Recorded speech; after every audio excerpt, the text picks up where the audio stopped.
Bem, pessoal, então essa é a nossa terceira aula do curso de Teologia Sistemática. Estamos vendo nessa primeira doutrina, a doutrina da Bíblia, a doutrina da Palavra de Deus, tá? Então, na aula passada, nós vimos sobre línguas bíblicas, o item número 3 aí da apostila, e vimos em quais línguas o Antigo Testamento foi escrito. Quem lembra? Sem olhar. O Antigo Testamento foi escrito em quais línguas? Foram duas. Hebraico e aramaico. E o Novo Testamento foi escrito em qual? Em grego.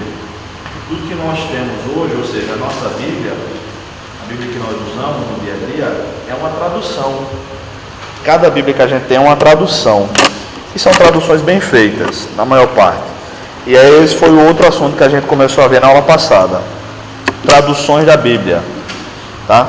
Temos uma pesquisa aí da Bíblia de Almeida e a Bíblia na linguagem de hoje, realizada na década de 70, né? Final da década de 70. E fomos passeando aí por essas questões todas até chegar na página 4, onde nós paramos na diferença entre tradução e paráfrase, né? E vamos começar agora o item 4.4. É isso? Pronto. Então, vamos aí para o item 4.4, tradução do Novo Mundo, que eu tenho algumas no carro ali, acabei esquecendo de trazer, mas posso trazer na próxima aula para quem não conhece, conhecer, tá? Então, essa tradução, chamada Tradução do Novo Mundo, ou a TNM, é a Bíblia que as testemunhas de Jeová utilizam, né? Essa tradução só eles utilizam, só as testemunhas de Jeová utilizam, tá? Então, eles começaram, se eu falar eles, é fabricada por eles. Se eu falar eles ou elas, tá correto, tá? Elas porque são testemunhas e eles porque é o grupo, tá? Os pertencentes ao grupo. Geralmente eu falo eles, tá bom? Então, eles utilizavam a Bíblia comum em inglês, como se fosse a Bíblia de Almeida, só que é outro nome lá em inglês, nos Estados Unidos. E um pastor batista escreveu um panfleto, isso era muito comum na época, mostrando os erros da Sociedade Torre de Vigia, que é o nome original deles. É como se fosse assim, o nome de empresa, e tem o nome de empresa, tem o nome fantasia, né? Por exemplo, Habib's é o nome fantasia, né? O nome da empresa é outro, que eu não sei qual é. Vida Nova, essa editora que a gente tem muitos livros, é o nome fantasia. O nome da empresa mesmo é Edições, Sociedade Religiosa Edições Vida Nova. Eu sei porque eu faço depósito para eles, pago conta, né? Compro algumas coisas, enfim. Então o pastor Batista começou a escrever um panfleto, tá? Pega uma aguinha para mim ali, para eu não parar, por favor. Não precisa encher não. E ele foi mostrando nesse panfleto, Felipe e Carlos, razões porque ele não era testemunho de Jeová e porque ele não concordava. Bota aí. E ele começou a distribuir esse panfleto. Então, o líder da seita, na época, processou esse pastor por calúnia e difamação. Não, vocês estão errados, vocês estão falando mal da gente. Aí o pastor, não, eu estou falando a verdade, vocês estão distorcendo a Bíblia. Aí foi para o tribunal. Quando chegou no tribunal, o juiz disse, o senhor está difamando o pessoal aí dessa nova religião? Não, eu estou não, eles estão distorcendo a palavra de Deus. Não, a gente não está não, realmente essa tradução que vocês usam é uma tradução errada. Aí o juiz perguntou, o senhor entende de hebraico? Entendo, eu sei traduzir, essa tradução que eu faço é a que é a correta. E não tinha essa Bíblia na época, tá? Aí, o senhor entende hebraico? Entendo. Chamou o professor de hebraico, o juiz. Entra aí o professor de hebraico no tribunal. Aí o cara já ficou de orelha em pé, né? Que história é essa? Ele vai aplicar uma prova para você de hebraico. Aí botou alguns versículos para ele traduzir, sem dizer qual era o texto, para ele não dizer decorado, né? Aí ele não soube traduzir perante o juiz. Era uns versículos lá de Gênesis, parece que era Gênesis capítulo 1, versículos 2 e 3, era um negócio assim, eram poucos versículos. E hebraico é uma língua difícil. Na verdade, hebraico se escreve da direita para a esquerda e tem um alfabeto próprio. É bem difícil. E o cara não traduziu. O juiz bateu o martelo, deu ganho de causa para o pastor Batista. Depois desse dia, o pessoal da Testemunha de Jeová disse: não dá mais, não cola mais a gente dizer as nossas doutrinas. Eles dizem que Jesus Cristo não é Deus, que o Espírito Santo não é Deus, e mais uma série de outras coisas. Esses são os maiores erros. Então eles disseram: a gente tem que produzir a nossa própria Bíblia. E fizeram essa tradução, que eles deram o nome de Tradução do Novo Mundo das Escrituras Sagradas, ou a famosa TNM.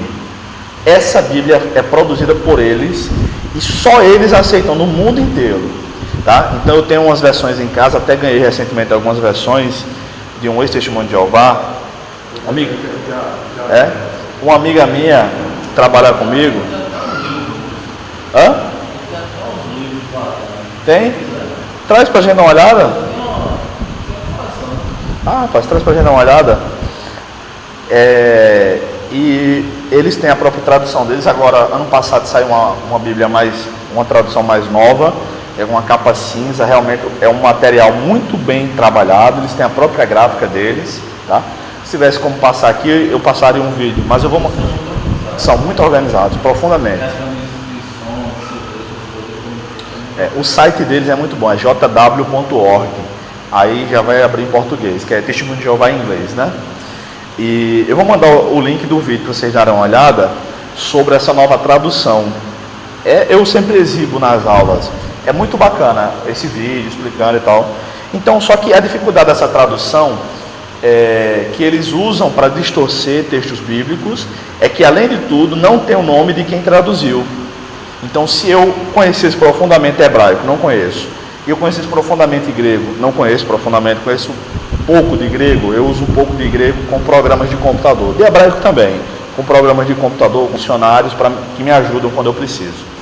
Mas se eu tiver uma dúvida sobre tradução, por que esse termo foi traduzido assim, não assado, eu não tenho a quem mandar um e-mail, a quem perguntar.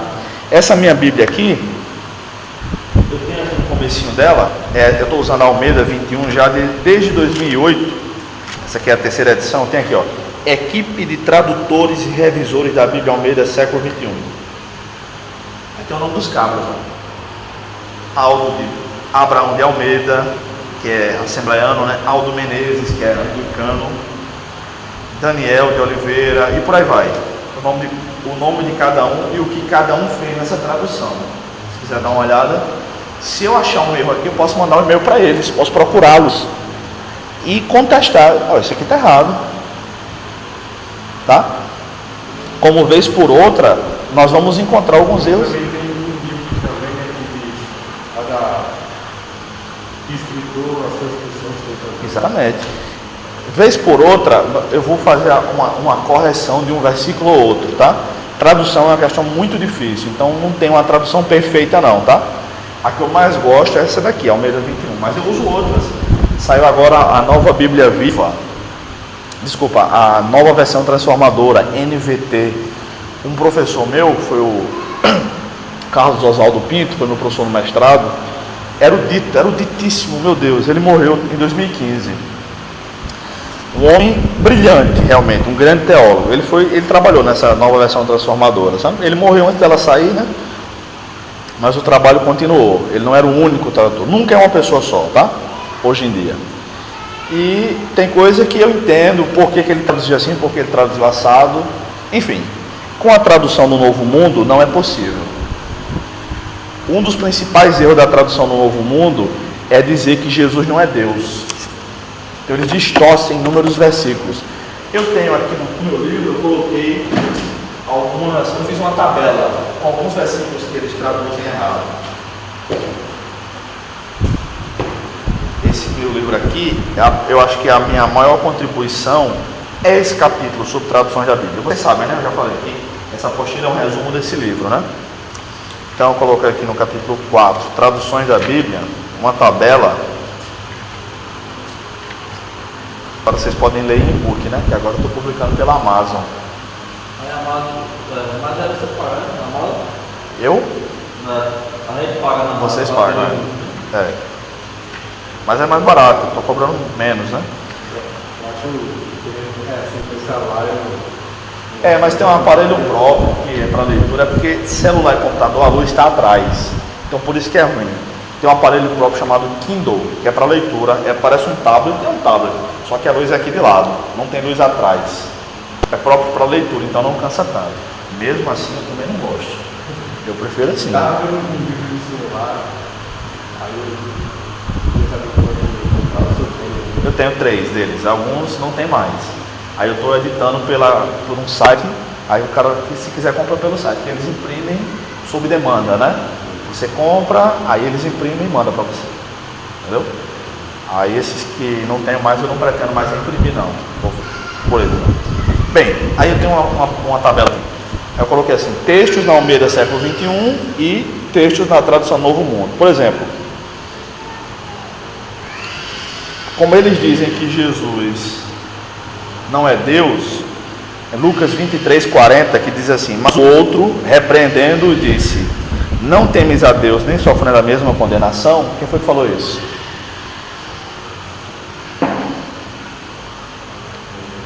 Foi o cara que estava crucificado ao lado de Jesus, né?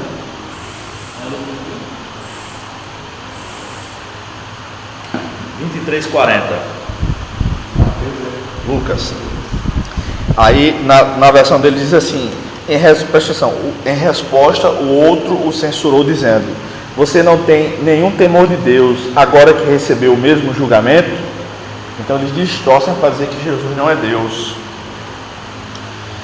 João 1:1, que diz assim: no princípio era o verbo e o verbo estava com Deus e o verbo era Deus, que mostra que Jesus é Deus. Eles traduzem assim: no princípio era a palavra e a palavra estava com Deus e a palavra era um Deus. Para dizer que Jesus é um Deus menor que Deus Pai. Isso não existe. Enfim, uma tabela ampla aqui de quase 3 páginas, tá? Onde eles distorcem vários textos bíblicos. Eu coloco o texto na Almeida 21 e a distorção deles aqui, tá?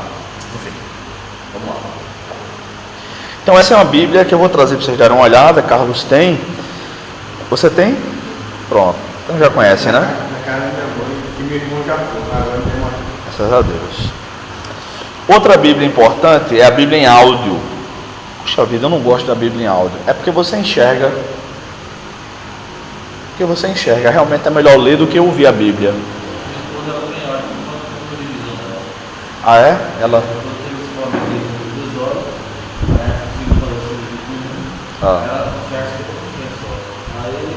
Ela baixa o áudio. Porque assim, ela consegue mesmo. Se ela tem a Almeida, essa JFA 2011, que na Bíblia do Vitória. Aí quando ele dá todo dia, dá um tempo para devocionar o próximo Vitória. Ela vai lá, dá uma olhada e dá bom demais. Claro. Também não vou forçar as pernas, vou apresentar aqui. Quem achar ruim fica em pé comigo.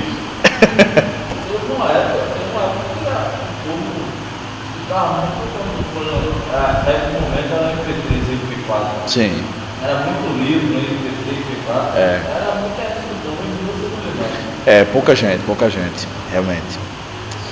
Bem, então tem a Bíblia em áudio. Essa Bíblia aí, com Cid Moreira, realmente, ela é muito lenta, porque Cid Moreira, sabe quem é, né? Aquela voz dele é maravilhosa, né? Perfeita a voz dele. Arrepia realmente, né? Só que não é para leitura diária, é uma obra artística. Porque se você estiver dirigindo o seu carro de noite no estrada, se você estiver ouvindo Cid Moreira, você dorme. Quando você acordar, você está dentro da Bíblia, está no céu. Né? Então ele disse o seguinte: olha, foram quase 6 anos de trabalho. Eu acho que é a revista atualizada. Eu acho que é ela, mas não tenho certeza não. Foram quase 6 anos de trabalho, 66 livros, 31.103 versículos, que resultaram em cerca de 135 horas de gravações. Muito trabalho, né? Com muitos personagens e a maior trilha sonora que se tem notícia no mundo. Realmente, 135 horas, né, de gravação. A nossa preocupação sempre foi levar muita emoção, fazer o ouvinte ficar envolvido em cada cena. Então tem, além da narração dele, tem outros sons, sons de animais, outros sons, né? Tem, né? Como se estivesse pessoalmente no local, relatou o locutor emocionado. Mas além de Cid Moreira lançar esse projeto aqui, tem muitos outros projetos hoje da Bíblia em áudio. Tem sites que às vezes eu acompanho, faz tempo que eu não vejo, na verdade. Mas tem sites que tem a Bíblia, cada capítulo você bota lá, aí o cara vai lendo. Só que ele vai lendo em velocidade normal. Ele vai lendo, vai falando, você vai acompanhando com os olhos o texto. É bacana também, ajuda na concentração, recomendo, tá? Mas é uma maravilha, sobretudo para quem não enxerga, né, ou quem tem alguma dificuldade, tá? Vamos lá. A Bíblia em Braille. A Bíblia em Braille também é uma Bíblia para quem não enxerga, né? São aqueles pontinhos que o cara lê com os dedos, né? Um francês chamado Louis Braille inventou em Paris um sistema para leitura de cegos no ano de 1827. Veja como é antigo aí, né? Quase 200 anos, né? 190 anos, né? 190 anos. Que leva ainda hoje o seu sobrenome, né? É o método Braille, veio de Louis Braille. A Sociedade Bíblica do Brasil imprime a Bíblia completamente em Braille para possibilitar, além da audição das escrituras, sua leitura aos deficientes visuais. A Bíblia inteira em português é um composto de 28 volumes. Então veja que na nossa Bíblia impressa, as letras ocupam um menor espaço. Em Braille não. Demora mais e são 28 livros. Então um pastor nunca pode pedir para alguém que é cego levar... Cadê a Bíblia, irmão? Não trouxe a Bíblia não? Ele vai ter que levar 28 volumes para a igreja. Imagina você chegando com 28 livros. São grandes. Tem que esperar, né? Então, é mais uma bênção. É mais uma bênção a Bíblia em Braille, tá? Ok. E aí vem a pergunta, diante de tudo isso que nós estamos vendo desde a semana passada, né? Qual é a melhor tradução bíblica? Essa pergunta que Jeane me fez semana passada, eu não quis responder, eu disse depois a gente vê. Eu vou puxar ali, tá? Por causa da...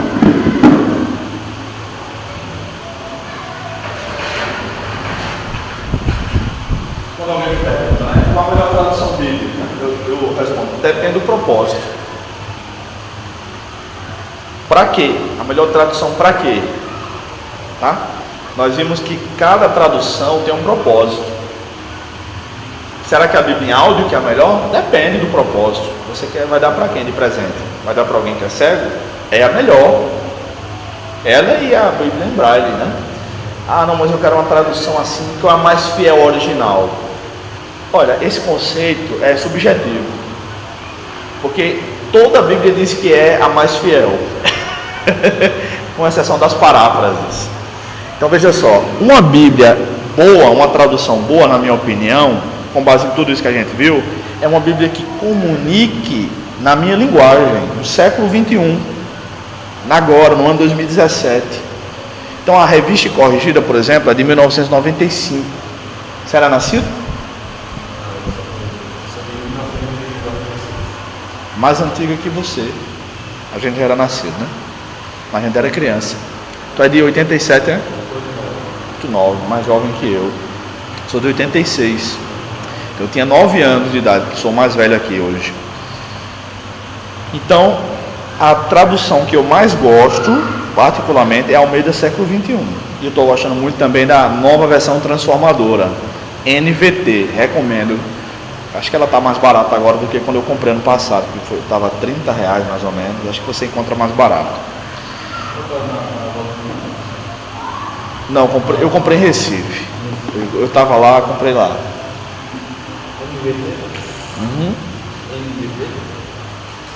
NVT, aliás, não comprei em Recife não, comprei aqui mesmo, mas não lembro onde foi não. A NVT é uma boa tradução. Agora, se você vai evangelizar, nova versão transformadora. Se você vai evangelizar num povoado onde as pessoas mal sabem ler, a melhor tradução é uma paráfrase, né? É a nova tradução na linguagem de hoje. Enquanto uma Bíblia dessa de Almeida tem 12 mil vocábulos, 12 mil tipos de palavras, na nova tradução tem 4.000. São menos palavras. É o mesmo texto, só que mais fácil. Então eu digo isso, qual a melhor tradução? Depende do propósito. A tradução que a correta apenas entregou. Eles queriam entregar a NVT, não sei se conseguiram. Não sei se conseguiram, eles queriam comprar a NVT.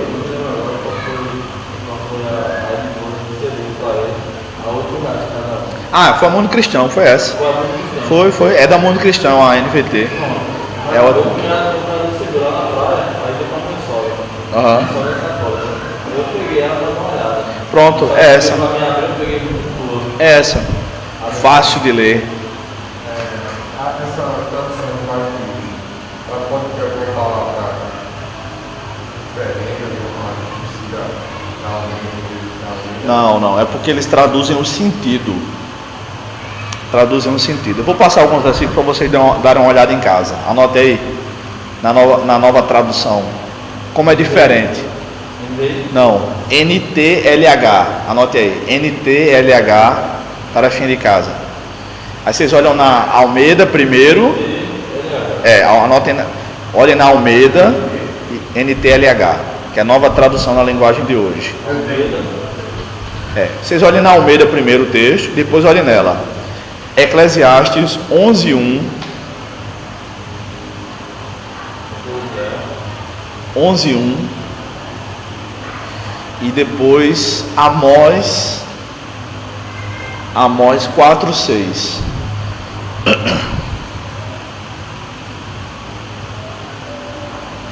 E aí falem comigo. Vejam a diferença desses dois textos lá. Eu não vou falar não, o que é que diz? Eu acho que tem, cara. Eu tenho ela impressa, mas... Tem ela impressa? Pronto. Dê uma olhada, vocês verem a diferença. Então eles traduzem o sentido, tá? Bem. Assim, você for realmente o original, para quem consegue ler o documento, o original, pode fazer, você vai ver um pouco diferente do que a nossa linguagem portuguesa Tem muita diferença de tempo, né, Carlos? Tem muita diferença. Essas línguas do tempo bíblico são línguas que não se falam mais. O grego que se fala na Grécia hoje não é o grego do Novo Testamento. Esse grego aqui tem 2000 anos. É o chamado grego moderno que se fala hoje lá. Então é outro grego. Eu fui no final da aula, mas eu consegui baixar. Foi você que me pediu? Tá. Consegui baixar como o senhor disse. E às vezes chega no YouTube, né? A gente tem gente que tem uma tradução corrigida, passada, né? Original. Aí tem pessoas que não entendem, aí fica se perguntando não é a palavra. Aí eu acho que a linguagem do grupo também é legal. Eu gosto quando eu leio e entendo. Mais duas, né? Assim, Isso. uma linguagem de hoje e a outra. Eu tenho em casa, hoje a inglês e a legenda, né? Certo. Essa eu quero falar tipo assim, eu estou para trazer uma reflexão. Certo. Aí eu vou pela Minerva, para o inglês e vou para o inglês. Mas aí eu levo na versão do inglês, porque fica Mais fácil, mais né? fácil de muito entender. Assim, tem que falar que 90, eu acho que é uns 70% da igreja é tudo Minerva, a tradução, né? Então não dá cara Almeida, né? Você entender, né? Uhum. Mas aí você traz até para você entender, para poder montar o sermão, a introdução, o mesmo é melhor que você dar uma olhada na linguagem. Sem dúvida. Bem, e de onde vem a ideia de capítulos e versículos? Os autores bíblicos não dividiram a Bíblia em capítulos nem versículos, somente os salmos, que cada salmo é uma unidade. Cada salmo quer dizer louvor, tá? Ou cântico. Então somente cada salmo é um capítulo, vamos dizer assim, porque é uma música. Por exemplo, Pedro, Paulo, Moisés, ninguém escreveu com capítulos e versículos. Isso aí foi colocado depois. Na página 5 eu explico aí. Mas salmo não seria capítulo? Não, hoje a gente diz assim, salmo pode dizer capítulo tal, porque hoje é um livro só, mas o correto seria, vamos ler o salmo tal, salmo 30 e não salmo capítulo 30, tá? Você pode ler aí na página 5, esse primeiro parágrafo? Vamos lá. Até o século XVIII, a Bíblia não era dividida em capítulos, A divisão em capítulos foi introduzida em 1227 pelo professor universitário, alguma coisa lá, que viria a ser eleito mais tarde de Antuário. E a divisão em versículos só foi introduzida em 1551 pelo impressor parisiense Robert. Certo. Ambas as divisões tiveram como objetivo facilitar a consulta e as citações bíblicas e foram aceitas tanto pelos cristãos como pelos judeus. Corrijam aí, tem um erro aí. Eu coloquei até o século XVIII, mas não é, né? É até o século XIII, né? Porque eu falei 1227, né? Isso é século XIII, não XVIII, né? Só prestei atenção agora. Então veja, a igreja utilizou até o século XIII aí a Bíblia sem dividir em capítulos. Então eles diziam como? Para achar, conforme diz aquela passagem, e aí citavam. E aí no século XIII, Stephen Langton colocou capítulos. Já ajudou em muito, hein? Imagina você achar uma passagem em Isaías, 100 capítulos. 66 capítulos. Grandes, Jeremias, livros grandes assim. E aí depois, no século XVI, veja, depois de Lutero, um francês, Robert Stephanus, foi quem dividiu em versículos. E tem textos bíblicos que estão mal divididos, tá? Veja que eu não tenho problema em dizer isso, porque não foi originalmente escrito assim. Foi acrescentado depois. Não é ruim, é ótimo. Capítulo e versículo. A gente vai no número 7 agora, tá? No texto certo. Mas tem capítulo que está mal dividido. Eu vou dar um exemplo para vocês. Abram aí, por favor, Isaías 52. Que blasfêmia, professor. Tem capítulo mal dividido? Tem, mas não foram os apóstolos que dividiram errado. Foram esses camaradas aí. Isso, Isaías 52, abre aí.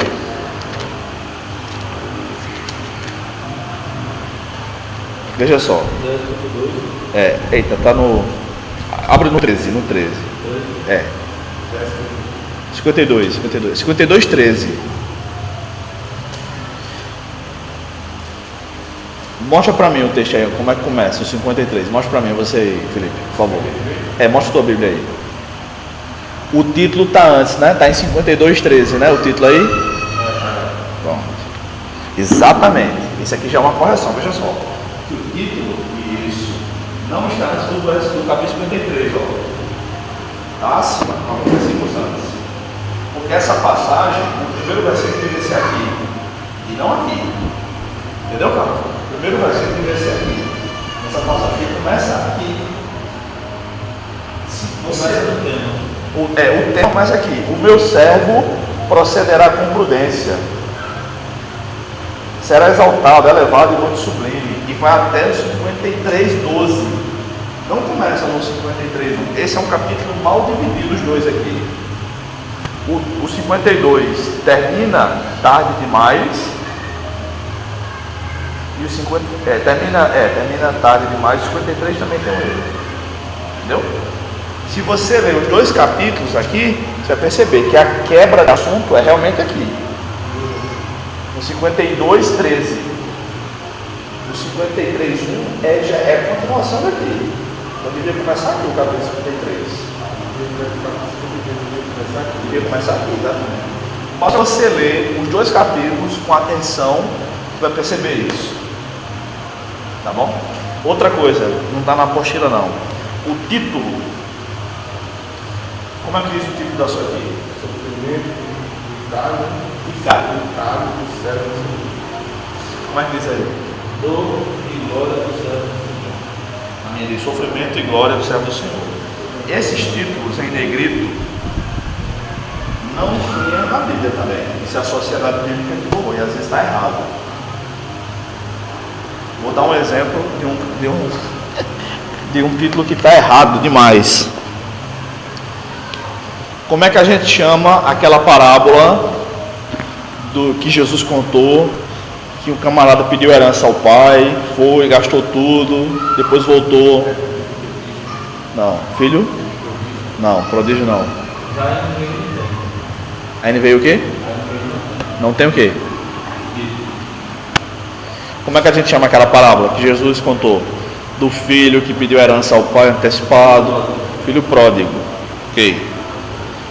Aí eu pergunto a vocês, o que é que significa pródigo? A gente pensa que pródigo é o quê? O que volta, não é isso? Tem nada? Mas não tem nada a ver.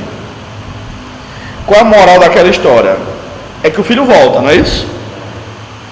Então a gente entendeu a passagem corretamente. Só que pródigo significa gastador. Aí eu pergunto, é o nome que foi dado. Jesus não disse que é esse o nome. Só eu pergunto a vocês, a ênfase daquela parábola é que o filho gasta tudo, a ênfase, ou é que ele volta? Sem medo de errar, pode falar. Não, a ênfase é que ele volta. Por isso que a gente pensa que pródigo é o que volta. Então, se a ênfase é que ele volta, o nome da parábola devia ser o filho que volta, não o filho gastador. Veja que é um título errado. Então a gente pensa que pródigo é o que volta. Isso é bom, porque a gente pensa que Mas no original tem essa... não tem títulos no original. Só tem títulos no original em alguns salmos. Vamos dar uma olhada? Abra aí no livro de Salmos. Eu não sei se na Bíblia, Salmo 1 não tem título, Salmo 2 não tem, o 3 tem. Abra o 3, Carlos. Salmo 3. Mas tem outra coisa abaixo aí? Tem mais não. Então, não, tudo bem. Como é que diz aí? Mas tem uma coisa abaixo sem estar em negrito, antes do versículo 1.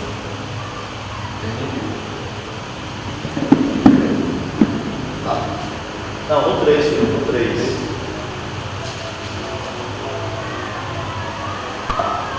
Veja só, esse texto aqui em verde, confiança em Deus na adversidade, que é quem é, como Deus na adversidade, não tem no original, são escritos em negrito, vou mostrar, tá? O título do salmo que Davi escreveu, que tem no original é Salmo de Davi, quando fugir de Absalão, seu filho. Aí tem no 3, tem no 4, no 5, no 6, no 7, no 8, no 9, o 10 não tem. Tá? Então olha só. Abra no 18.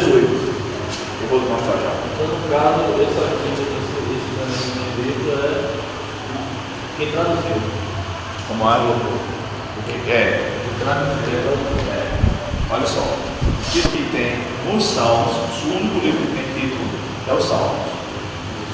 O 1 não tem, o 2 também não. Aí o 3 tem. O 4. Aí o 5, o 6, o 7, o 8, o 9, o cara pegaria em tudo agora, mas não tem. Aí o 10 não tem, o 11 tem, o 12 tem, o 14 tem e tal, o 16 não tem. O 18 tem um título imenso. Olha o tamanho do título do 18. É uma explicação sobre a origem desse salmo.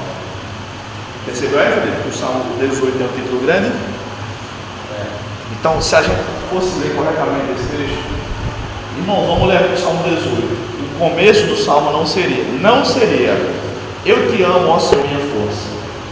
Seria ao regente do coro, salmo de Davi, servo do Senhor, que falou as palavras deste cântico ao Senhor, no dia em que o Senhor livrou de todos os seus inimigos e da mão de Saul. Ele disse: eu te amo, ó Senhor, minha força, minha fortaleza. Entendeu? Quer dizer que esse título aqui são os originais, né? Isso. Essa aqui são, como o irmão disse, Isso. Amém. E os salmos, alguns salmos, não são todos, né, como a gente viu, são os únicos que têm títulos originalmente. Tá bom? Quem não vem perde, filho. Eu estou aqui com todo o gás.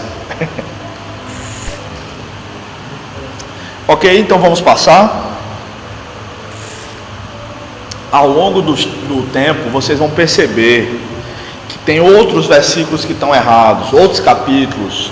Eu vou dizer outro para vocês Efésios capítulo 6. Até Efésios 6. Devia começar o texto lá só no versículo 5. Porque até o versículo 4 é o mesmo assunto que ele vem falando no capítulo 5, da família. O marido tem que ser submisso a Cristo, a mulher ao marido, os filhos aos pais e os empregados aos patrões. Só que já está no capítulo 6, mas está errado. Se é o mesmo assunto, porque mudou de capítulo. Vocês vão perceber que tem outros erros. Tem que ler. Exatamente. É ler independente do título, independente do versículo número tal, independente do capítulo. Tem outros capítulos que estão errados, tá bom? Tem outros. Vocês vão perceber. Vamos lá. Alguma pergunta mais? Vamos lá. Capítulo 5, nós vamos tratar sobre manuscritos bíblicos. E eu coloquei esse texto aí de Colossenses 4. Felipe, lê pra gente aí. Isso. Depois de vida entre vós, fazeis com que está Esta. com esta carta, também seja lida na igreja e procurai ler também a carta de Laodiceia. Isso. Então, Paulo está dizendo o seguinte: essa carta que eu estou enviando para vocês, a carta aos Colossenses, quando vocês terminarem de ler, mando para o pessoal de Laodiceia, que era uma cidade próxima. E a carta que eu mandei para Laodiceia, pegue ela para ler na igreja de vocês. Cadê essa carta de Paulo escrita para Laodiceia? Onde é que ela está? Já leu? Vamos ler, irmãos, a carta de Paulo aos Laodicenses. Essa carta foi perdida. Ninguém sabe onde ela está. Se é que ainda existe algum manuscrito. É igual a coisa que foi escrito até terceira Coríntios. Foi escrito quarto. 4 Coríntios. Mas ela só tem uma, primeira e segunda. Só tem duas. Então veja só, na verdade Corinto é o seguinte: o que para nós é primeiro aos Coríntios é a segunda. Foi a segunda carta. No capítulo 5, versículo 9, Paulo diz assim, vamos ver? Abra aí, 1 Coríntios 5, 9. 5, 9.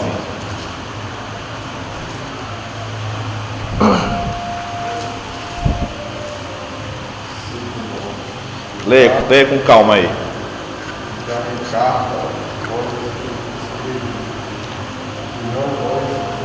Não vos associados com os não obviamente aos distinguidos, ou aos avarentos, ou roubadores, ou idólatras, ou desficados, primeiro saíram do mundo. Mas agora vos escrevo aos seus filhos com a mente, dizendo-se não o impuro, o avarento, o idólatra. Já foi o 9? Só o 9. O nome é Caio Carlos, já escrevi uma carta antes. Então Paulo já tinha escrito uma carta antes para os Coríntios dizendo isso aí. Então essa carta aí que a gente chama de 1 aos Coríntios é na verdade a segunda, não fecha não. É na verdade a segunda. Já tinha escrito uma carta antes. Aí depois ele escreve outra carta que não é a nossa segunda aos Coríntios. É outra carta. E a gente vê isso aí em 2 aos Coríntios, abra aí. 2 aos Coríntios 2. 2 aos Coríntios 2:9. 2:9.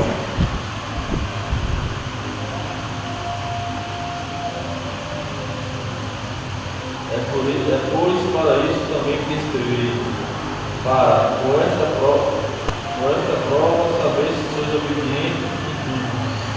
E o que foi que ele escreveu? É o conteúdo que ele se refere a uma carta que nem é a 1 aos Coríntios nem a segunda. Então ele está falando aí segunda carta do que seria a terceira. Então veja, primeira e segunda aos Coríntios são na verdade segunda e quarta aos Coríntios. A primeira e a terceira se perderam também, tá bom? É possível que ele tenha escrito uma carta aos Filipenses também, mas aí é menos provável. Enfim, Paulo escreveu outras cartas, tá? Então veja que há manuscritos, e essas cartas a gente pode ficar tranquilo, porque nenhuma delas foi inspirada por Deus.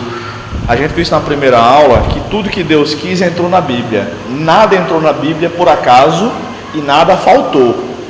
Então, se essas cartas, se Deus permitiu que elas se perdessem, é porque Deus não queria que elas fizessem parte da Bíblia, elas não eram inspiradas. Então a gente pode ficar tranquilo. Se alguém encontrasse essas cartas hoje em dia, eu gostaria que fosse encontrar. É possível, né? Pesquisadores e tal. Com certeza eu iria lê-la rapidinho, assim que traduzissem, né? Eu iria ler, com certeza, tá? Não tem problema não. Mas elas não fariam parte da Bíblia. No Antigo Testamento, quantos livros realmente tem conhecido o autor? Olha, Durante a semana, conversando sobre isso, a questão da autoridade, bateu uma curiosidade dela para saber quem eram os autores do Antigo Testamento. E aí saiu olhando, né? Tem os 50 dedos, foi Moisés. Sim. Aí você vai passando e vai ter livros que não realmente tem autor. Isso, é verdade. É a minoria, mas tem alguns, né? Por exemplo, o Pentateuco, Moisés escreveu quase todo. O finalzinho que relata a morte dele deve ter sido Josué. O livro de Josué é do mesmo jeito. Ele escreveu quase todo o livro, a parte que relata a morte dele foi outra pessoa. O livro dos Juízes, é muito provável que Samuel tenha escrito, porque Samuel é o último dos juízes. É isso. Aí o livro de Samuel originalmente é um livro só, que na nossa Bíblia é que foi dividido, mas é um livro só. Então o próprio Samuel escreveu uma parte que ele morre, né? E aí depois vem o reinado de Davi, ele não está mais vivo. Ele unge de Davi uma vez ou duas, parece que a terceira, não estou lembrado do detalhe, mas até o final do reino ele não está vivo. Então, Reis e Crônicas, a gente não conhece os autores. Era um livro cada um. E na nossa Bíblia é que está dividido. Na chamada Bíblia Hebraica, que é a Bíblia que os judeus usam, que é só o Antigo Testamento, é um livro só. É Reis e Crônicas. Aí Ruth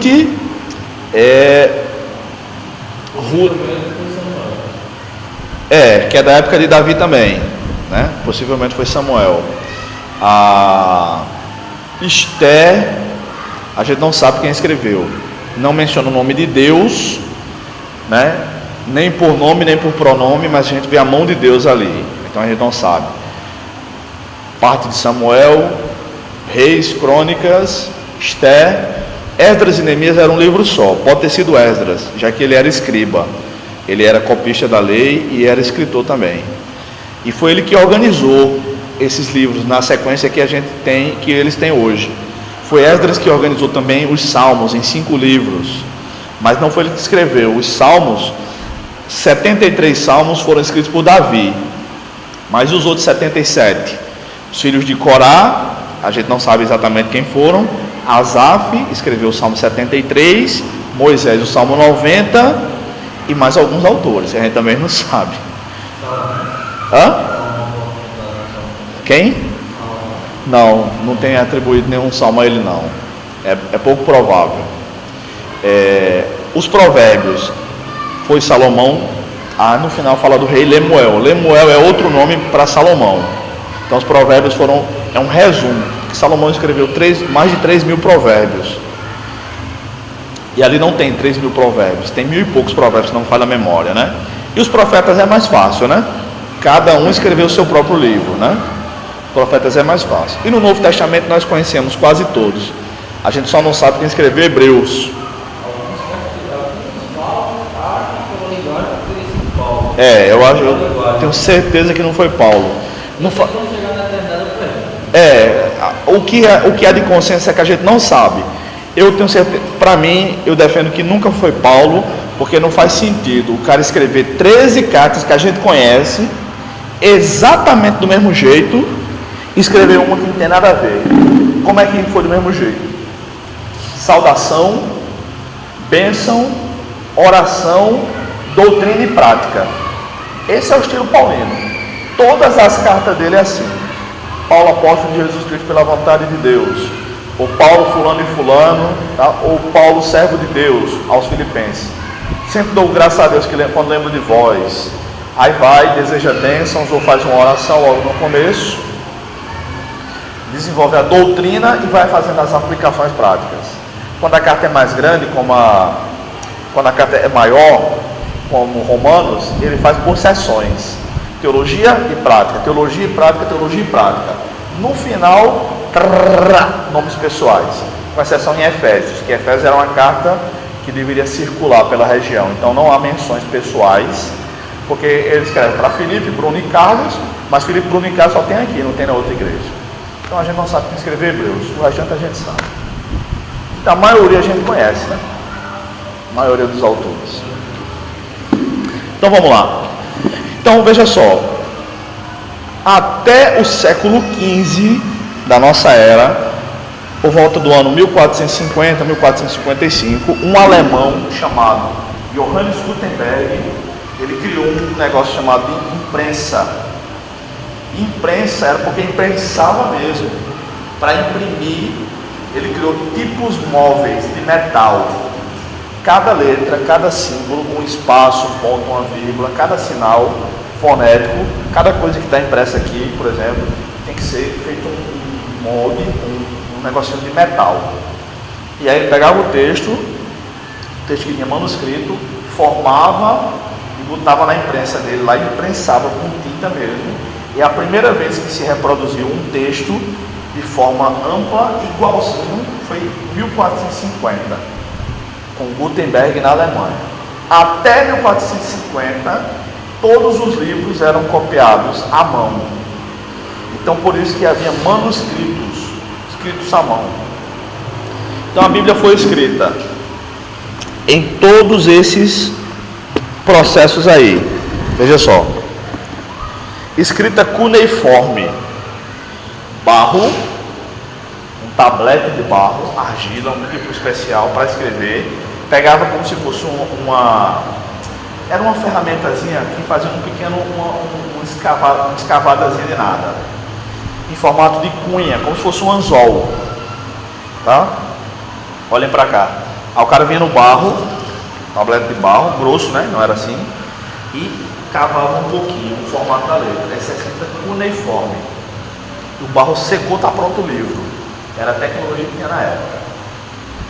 Vale a pena pesquisar isso aqui no Google, tá? Escrita cuneiforme. Pode botar escrita cuneiforme Bíblia, que vai aparecer vários documentos de argila escritos assim. Depois foi se evoluindo e criou-se o papiro. O papiro é o seguinte: é feito de uma planta chamada papiro, que tem lá no Egito, no rio Nilo, e o papiro é como se fosse nem é papel nem é tecido. Quando a gente compra milho cozido, o pessoal vende o milho em que pra gente? A gente pega no milho cozido, quente, fervendo? Pega na palha do milho. E se tiver muito quente, a gente bota mais palha, não é isso? O papiro parece com palha de milho, mas não é verde, tá? Era branco. Mas era assim, nem tecido, nem papel, como a palha do milho. Então se preparava uma folha, por exemplo, uma folha de papiro hoje em dia, em branco, lá no Egito é vendida a $100. O dólar está 3,20 e pouco. Então uma folha desse tamanho aqui de papiro, 300 e poucos reais. Eu queria comprar. A filha de uma aluna minha, o filho de uma aluna minha foi ao Egito. Eu disse: vê se dá para comprar uma folha de papiro para mim. Deve vender, mas é muito caro, né? Tô quebrado, cara. E é assim. E a Bíblia tem textos que foi escrito em papiro também, tá? Outra coisa, depois disso aí, deu um problema lá no papiro e tal, e começaram a fazer pergaminho. Pergaminho é um couro trabalhado, é um couro de um garrotezinho, um novilho, ou pode ser de uma cabra. Então eles matam um animal, Queira um couro, veja quanto trabalho dá. Curte o couro não é ficar olhando não, sabe?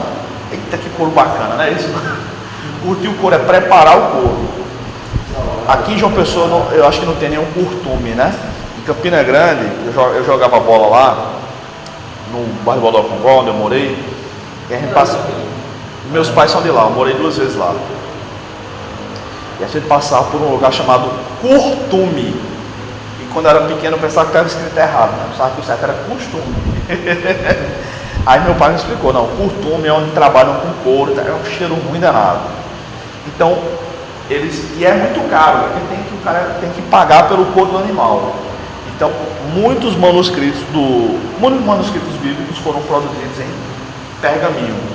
E era assim, a folha de couro maior do que isso aqui, deitada, né, horizontal, e o texto escrito aqui.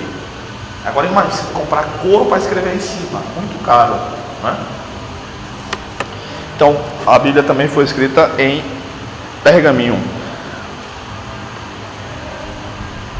O palimpsesto. Palimpsesto é uma palavra não muito famosa. O palimpsesto é um pergaminho reutilizado.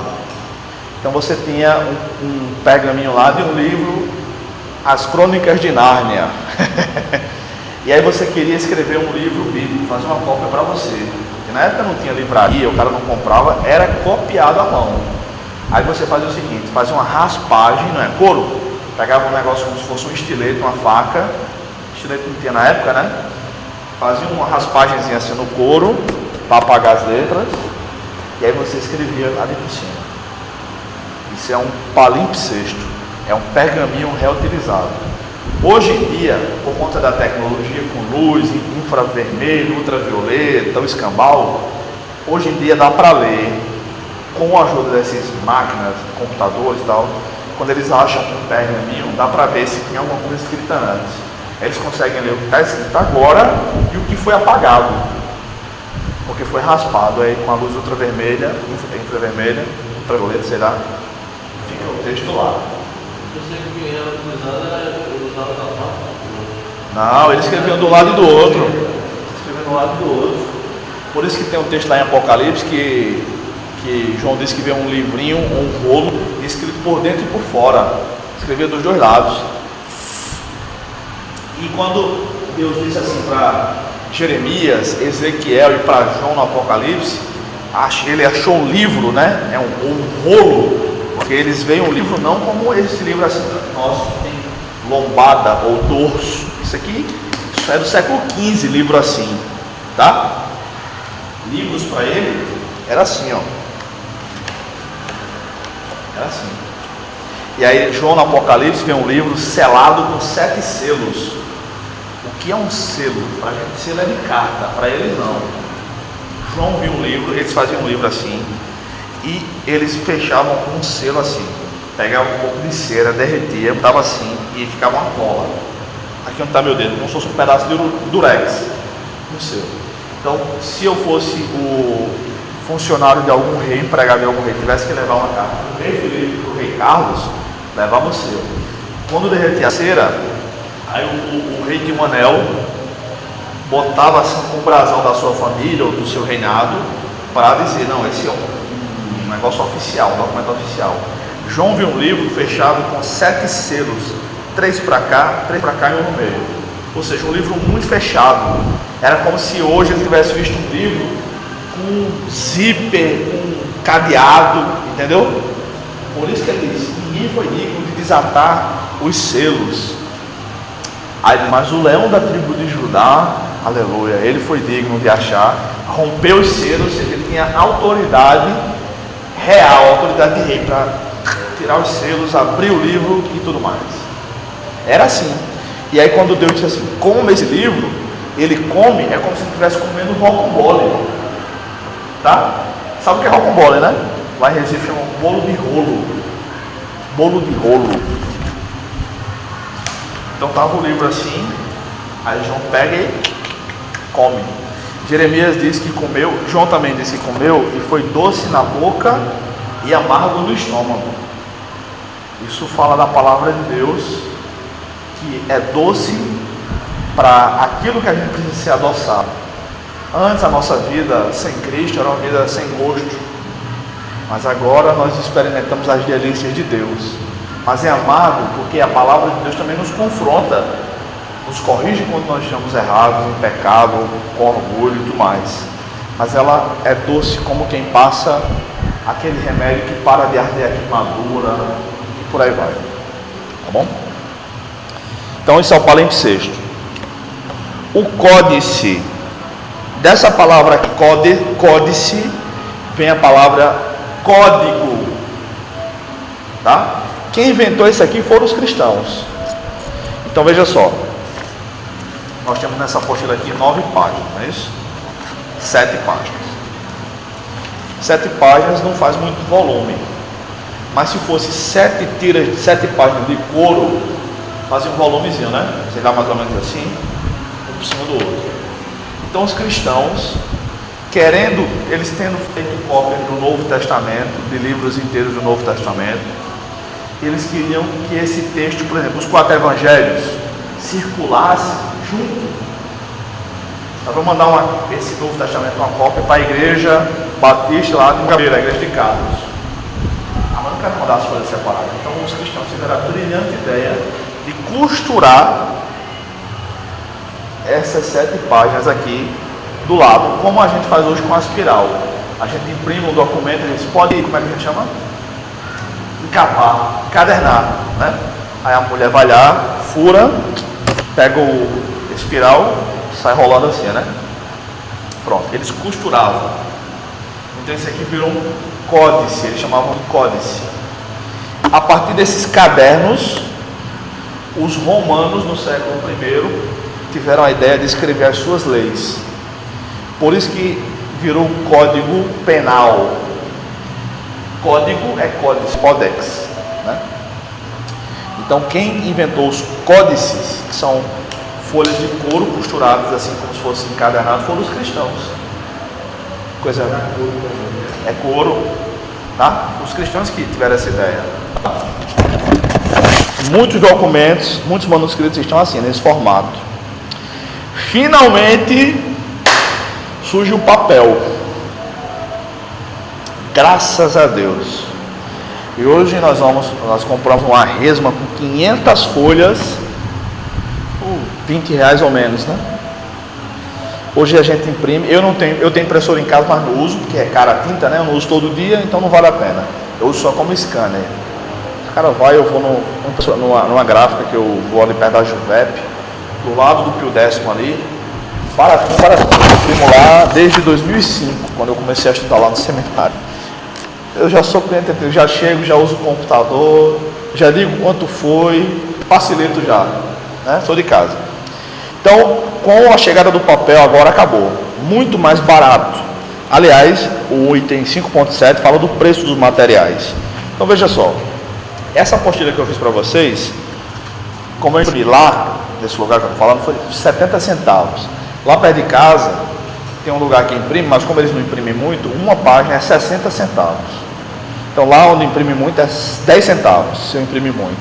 Eu imprimi muitas, tá? Então, 70 centavos sai essa apostila aqui.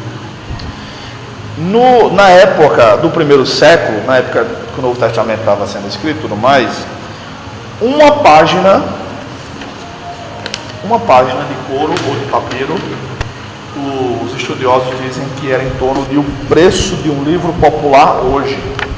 Então uma página, ou uma folha, né, melhor dizendo, seria em torno de 30 a 40 reais. Então veja como era caro fazer uma cópia do Novo Testamento. Hoje em dia a gente compra a Bíblia a R$5, uma Bíblia impressa. A gente baixa no celular, de graça. Olha na internet de graça. Eu faço isso toda hora. Eu tenho um programa de computador que eu baixo de graça. Eu não sei quantas Bíblias. Bíblia em tantas línguas que eu não sei nem ler.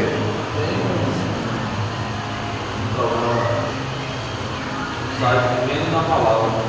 Você vai de graça. Então veja a evolução dos manuscritos bíblicos, tá? Bem, hoje em dia há muitos manuscritos bíblicos. Muitos. Encontrados. Eu coloquei aí uma coisa sobre se houve erros no processo de transmissão. Claro que houve, mas a maioria é insignificante. Por exemplo, de acordo com Gleason Archer, estudioso, em português temos diferentes sons que podem ser escritos de diferentes maneiras. Por exemplo, seção. Como é que escreve seção? Depende da seção, né? Tem 3 tipos de seção. E a gente escreve no Word. O Word diz que está errado, a gente ainda manda imprimir. Né? Aí, por exemplo, a palavra haja. É haja com H ou sem H? Depende, né? Haver. É haver do verbo ou é haver de verificar? Passo com 2 S e passo com cedilha. Então essas palavras existem. Esse problema não era tão grave no hebraico antigo nem no grego, mas houve grafias erradas até nos manuscritos mais antigos dos livros bíblicos, em grande parte por causa da semelhança de sons. Então claro que houve. Então os erros que são encontrados hoje nos manuscritos, nas cópias, são irrelevantes. E, por exemplo, tem um erro no manuscrito, aí tem outros 350 manuscritos que naquela palavra ali está de um jeito e só um está errado, está diferente. Qual é que está errado? É claro, né? Então hoje, com a abundância de manuscritos, a gente pode conferir melhor. Tá? Alguma pergunta? Eu queria que vocês escrevessem aí, em algum lugar na apostila de vocês, escreva aí, é uma frase só. A gente não tem quadro, senão eu escreveria.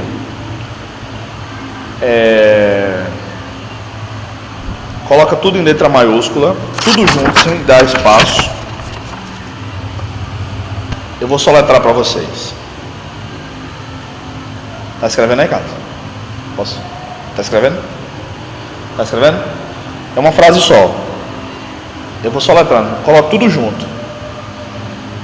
A, M, A, D, O, C, A, S, T, E, L, O, B, R, A, N, C, O. Tá. O que é que está escrito aí? Amado Castelo Branco, é? É? Tem mais 2 frases aí na mesma sequência. A primeira é Amado Castelo Branco. Quais são as outras 2 frases? Escreveram tudo junto, sem separar? Ok.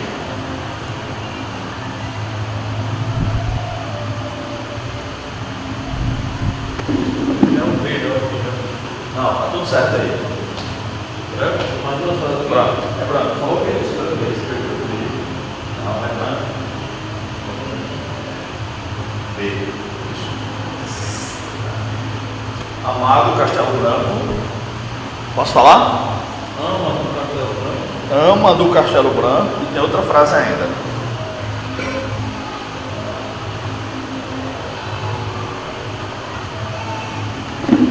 Vamos, Felipe. Fala a terceira.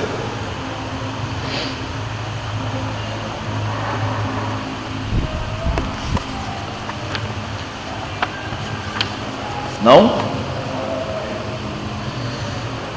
Então é Amado Castelo Branco, ama do Castelo Branco, ama uma empregada, e amar, só que está sem acento aí, né? Do Castelo Branco, a pessoa má, malvada. Amar. O Novo Testamento foi escrito todo junto, em letras minúsculas. Então, às vezes, dava esse tipo de confronto aí,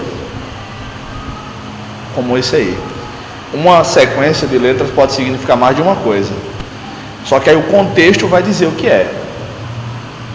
Se isso aí fosse parte de um texto que vem falando,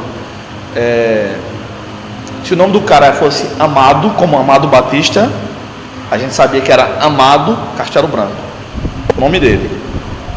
Se fosse sobre uma empregada, seria Ama do Castelo Branco. E se tivesse no meio de um texto de uma pessoa má, de uma bruxa, seria a má do Castelo Branco. Tá bom? Alguma pergunta?